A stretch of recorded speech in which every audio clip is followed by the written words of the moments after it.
ఎమ్మెల్యేలపై అనర్హత వేటు అనేటువంటిది మలుపులైతే తిరుగుతుందని చెప్పొచ్చు. ఇక కోర్టుకు ముందుకైతే ఇది కోర్టు ముందైతే నడుస్తున్నటువంటి నేపథ్యం ఉంది.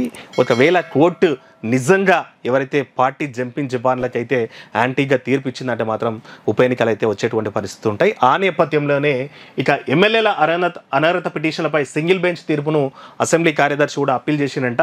వాదనల సందర్భంగా అనర్హత పిటిషన్లపై పత్రాల పరిశీలన విచారణ తేదీలు నిర్ణయించాలని హైకోర్టు సింగిల్ బెంచ్ అయితే ఆదేశించిందంట.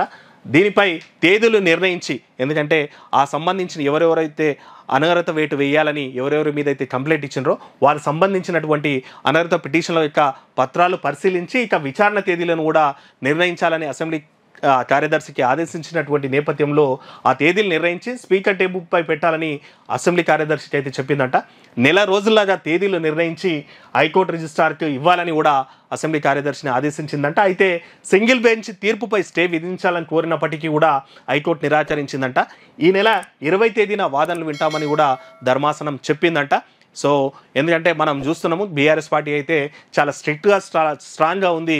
అనర్హత వేటు వెయ్యాలి కంపల్సరీ పార్టీ మారిన వాళ్ళ మీద అన్నటువంటిది అయితే జరుగుతుంది. దానికి సంబంధించినటువంటి పత్రాల పరిశీలన విచారణ కూడా స్పీకర్ టేబుల్ మీద పెట్టాలి. దీని మీద పత్రాల తేదీలు తర్వాత ఎప్పుడెప్పుడు విచారణ చేస్తారన్న డేట్లు కూడా నిర్ణయించాలన్నటువంటి నేపథ్యంలో ఈ నెల విచారణ 20కి అయితే పోస్ట్ పోన్ చేసిండ్రు. మరి ఆ రోజు ఎట్లాంటి డెసిజన్ వస్తుంది, కోర్టు ఎలాంటి నిర్ణయం ప్రకటిస్తుందో చూస్తుంది. అప్పటి వరకు అయితే సస్పెన్స్ అయితే తప్పదనే చెప్పాలా.